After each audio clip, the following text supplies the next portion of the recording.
Question number 81, Shri नाना पाटोली जी। कपिल का तो आ जाएगा, मेरा नहीं आएगा। Question number minister. Okay okay, supplement. अध्यक्ष महोदय, बहुत महत्वपूर्ण प्रश्न यहाँ पर मैं आपके माध्यम से सरकार के सामने लाना चाहता हूँ। सरकार ने एक नए व्यापक कानून काला धन, अघोषित विदेशी आय और परिसंपत्ति और कर आरोपी अधिनियम 2015 का अधिनियम, जो विशेष तौर पर विदेश व छिपाए गए काले धन के मुद्दे और अधिक प्रभावी ढंग से निपटाने के लिए 1/7/2015 से प्रभावी हुआ है। अध्यक्ष महोदय, मेरा प्रश्न का रूप जो है वो किसान खेती में जो आय ज़्यादा दिखाई जाती है उस माध्यम से हमने ये प्रश्न रखा है। अध्यक्ष महोदय, पहले केवल कारपोरिया द्वारा अपनी आमदनी को कम दिखा करके कर चोरी को बढ़ावा दिया जा रहा था, जो आज भी जारी है। माननीय वित्त मंत्री जी ने भी उजागर किया था कि बोगस कृषि आय दिखाकर चोरी की घटनाएं हो रही है। वर्तमान में ऐसी घटनाएं वर्ष 2011, 2012, 2013 में देश में कुछ किसानों ने कृषि उपज को करोड़ों अरबों रुपयों में दर्शाकर कर चोरी की, जो एक जालसाजी के तहत प्रचारित हुआ है। इसमें मनी लॉन्ड्रिंग का मामला उजागर होकर प्रकाश में आया है। अध्यक्ष महोदय, मेरा प्रश्न इसमें ऐसा है कि टैक्स चोरी देश के साथ बड़ी जालसाजी अपराध, इसे रोकने हेतु सरकार द्वारा किए गए उपायों का ब्यौरा क्या है?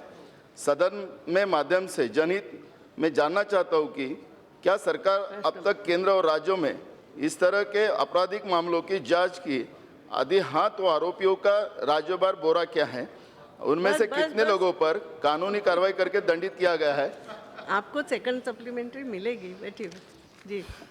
अध्यक्ष महोदय, माननीय सांसद ने, जैसे उन्होंने ही खुद कहा, एक बहुत महत्वपूर्ण उन्होंने विषय उठाया है और आपके माध्यम से मैं माननीय सांसदों को विश्वास दिलाना चाहता हूं कि जो हम लोग टैक्स चोरी के लिए कर रहे हैं वो मैं कहूँगा कि हमारे क्रांतिकारी कदम इस विषय में रहे हैं।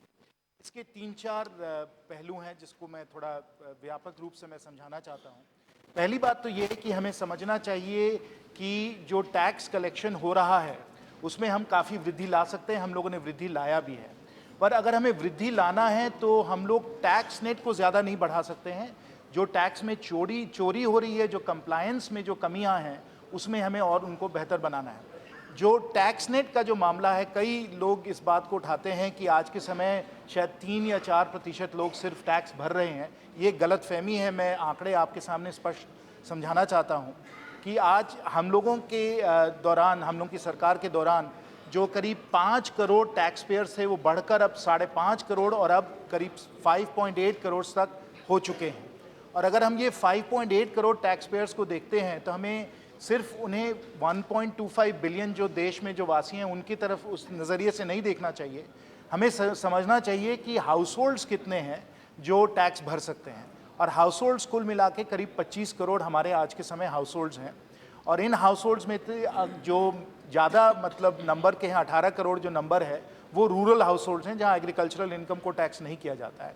बचे करीब, अगर हम कहें कि रूरल हाउस होल्ड्स करीब 1 करोड़ या इतने हिसाब के हैं जो टैक्स दे सकते हैं। साथ साथ जो अर्बन हाउस होल्ड्स हैं जो आज के समय करीब 7 करोड़ हैं, उनमें भी करीब आधे से ज़्यादा नहीं होंगे जो टैक्स भर सकते हैं। तो अगर हम एड्रेसेबल टैक्स पेयर पॉपुलेशन को देखें कितना हो सकता है, तो आज के समय अगर आप विशेषज्ञों से पूछिए तो वो कहेंगे करीब 4 से 6 करोड़ एलिजिबल टैक्स पेयर्स हैं इस देश में, जिसमें से आज के समय जैसे मैंने बताया कि 5.8 करोड़ हमारे अब टैक्स नेट में आ गए हैं। अगर कहीं कमी है तो हमें उसको स्मॉल फर्म्स में देखना पड़ेगा कि जहां करीब 50% ऑफ जो स्मॉलर फर्म्स हैं जिनको टैक्स देना चाहिए वो टैक्स दे रहे हैं, 50% नहीं दे रहे हैं। तो वहाँ हम लोगों की नज़र लगी हुई है कि वहाँ हम लोग टैक्स चोरी रोकें।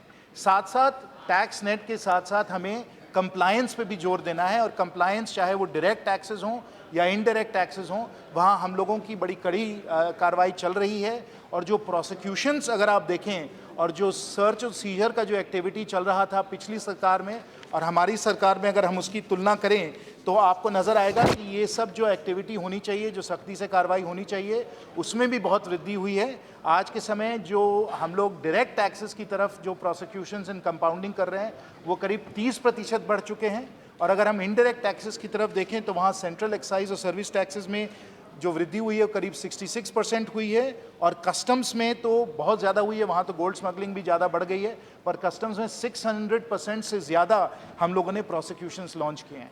तो जहाँ भी टैक्स चोरी हो रही है, चाहे वो टैक्स नेट में लोगों को लाने के लिए हो या कंप्लायंस की तरफ, अगर उस नज़रिए से देखें, सब अगर नज़रिए से हम देखें तो हमारे सरकार की तरफ से बहुत पूरी तरीके से और सख्ती से कार्रवाई हो रही है।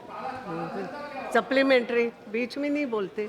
अध्यक्ष महोदय, मैं मंत्री जी को बताना चाहूँगा कि 2015 में कृषि मंत्री जी ने एक जवाब दिया था तारांकित प्रश्न में, उसका 168 प्रश्न क्रमांक था। उन्हें कहा था कि कुछ राज्यों का जो सर्वे किया गया था नेशनल सैंपल सर्वे ऑर्गेनाइजेशन के माध्यम से, गृह विभाग के माध्यम से, महाराष्ट्र के किसानों की आय उसको मंथली आय जो बताया है वो 7,000 के करीब बताया है, पंजाब की बताया 18,000 के करीब और बिहार की बताया 3,500 के करीब।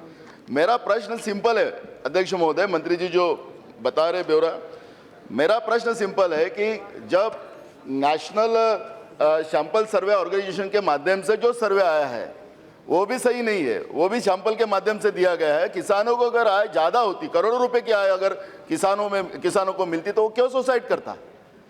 हमारा मुद्दा इसमें ऐसा है कि किसान की आय, जो फार्म हाउस है, कुछ बड़े बड़े बिजनेसमैन, कुछ पॉलिटिशियन भी उसमें ऐसी आय ज़्यादा दिखा के काला धन छुपाते हैं। और ऐसे कितने लोगों को आज तक सरकार ने कार्रवाई की है, क्योंकि जीडीपी बढ़ती है अध्यक्ष महोदय इसमें, और किसान को जो फायदे मिलना चाहिए वो नहीं मिलते, और किसान की बड़ी पैमाने में आत्महत्या इस देश में हो रही है। और उसी के विषय में मेरा ये प्रश्न है, उसके बारे में मंत्री जी ने जवाब देना चाहिए। अध्यक्ष महोदय, माननीय सांसद बिल्कुल सही कह रहे हैं कि अगर हम लोगों को खर्चा बढ़ाना है और खासकर ग्रामीण क्षेत्र में खर्चा बढ़ाना है, सब लोग सहमत हैं और बजट में भी हम लोगों ने ये दिखाया है कि हम लोग ग्रामीण क्षेत्र में हम लोग ज़्यादा निवेश, ज़्यादा खर्चा कर रहे हैं, पर वो खर्चा करने के लिए टैक्स कलेक्शन को तो बढ़ाना ही है। और माननीय सांसद की ये राय है कि एग्रीकल्चरल इनकम में काफ़ी कुछ टैक्स चोरी हो रही है। मैं उन्हें विश्वास दिलाना चाहता हूँ, नहीं एग्रीकल्चर इनकम नहीं, फार्म हाउस नहीं, मैं समझ रहा हूँ कि एग्रीकल्चर के नाम पे इनकम को छुपाया जा रहा है। हाँ। मैं उन्हें आश्वासन देना चाहता हूँ कि अगर आप SECC डेटा देखें तो SECC डेटा में आपको पता चलेगा कि 91.7% ऑफ रूरल हाउसहोल्ड्स का मंथली इनकम 10,000 से कम है। तो एग्रीकल्चरल इनकम वैसे भी कम है। और जो हम लोगों को आज के समय इनकम टैक्स डेटा के द्वारा पता चल रहा है कि एग्रीकल्चरल इनकम जो है हर साल करीब 15,000 करोड़ के आसपास लोग डिक्लेयर कर रहे हैं। हम लोगों ने काफ़ी इस पे जांच भी की है, काफ़ी इस पे सर्च एंड सीजर ऑपरेशंस भी हुए हैं, काफ़ी इन्वेस्टिगेशंस भी हुए हैं, और हमें लग नहीं रहा है कि जो बात चलाई जाती है कि एग्रीकल्चरल इनकम के द्वारा बहुत पैसों को छुपाया जा रहा है कि वहाँ बहुत ज़्यादा है। आपको याद रखना होगा कि सरकार के खर्चे करीब 18 लाख करोड़, 19 लाख करोड़ हैं, उसमें 15, 20, 30 हज़ार करोड़ उतना ज़्यादा नहीं होता है। और जगह हैं जहां हम लोग कंप्लायंस, चाहे वो फॉरेन ब्लैक मनी हो, डोमेस्टिक ब्लैक मनी हो, ट्रेड बेस्ड मनी लॉन्ड्रिंग हो, हम लोगों की राय ये है कि अगर हम उन जगह देखें तो वहाँ ज़्यादा हम लोगों को टैक्स चोरी मिलेगी, एग्रीकल्चरल इनकम में कम मिलेगी। ये सब विशेषज्ञों की और हमारे इन्वेस्टिगेटर्स की ये राय है। नलिन कुमार बी मेहताम ji. Madam Speaker, in the reply itself, recent past में जो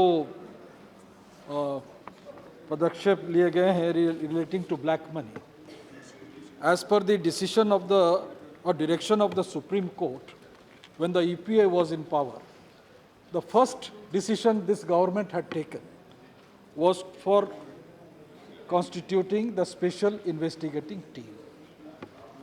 Two judges, former judges of Supreme Court, are in charge of this special investigating team on black money under the chairmanship and vice chairmanship of two former judges of Honorable Supreme Court of India.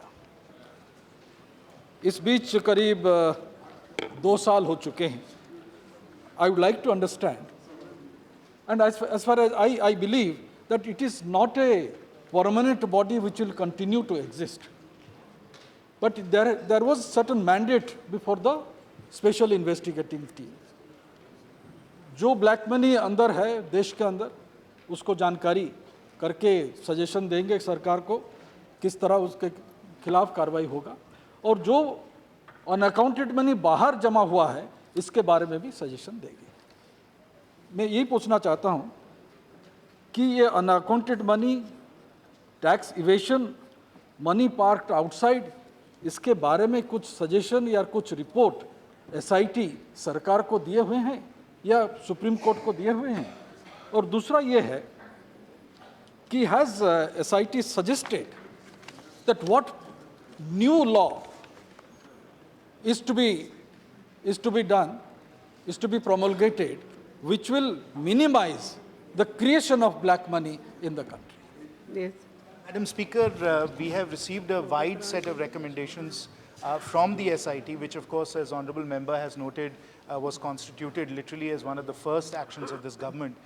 And those have included the efforts that we have undertaken through the Foreign Black Money Act, which of course was passed in this August House and which of course has resulted in a certain level of compliance and now a series of investigations because of that set of disclosures, but also because of what we've got through HSBC disclosures as well as through the International Committee of Journalists, and the most recent of course have been the Panama Papers. As Honourable Finance Minister has indicated, those notices have already been sent out. So as far as the foreign black money actions are undertaken, we've benefited greatly from the suggestions that they have provided. Now as far as domestic black money is concerned, a number of suggestions have been provided there, including the 2 lakh rupee disclosure of PAN card, including restrictions on real estate which we've implemented, fair market value assessment on certain transactions, both as far as real estate is concerned as well as listed and unlisted assets are concerned, and then of course disclosure requirements themselves have been stepped up in the income tax return. So you can see that the SIT is doing a very commendable job in terms of providing to us a number of suggestions on what we can do to address foreign and domestic black money and the stock of black money that exists in this country, plus the flow of black money which we are also compressing. Thank you. Question number 82, Sri Ashok Chauhan ji.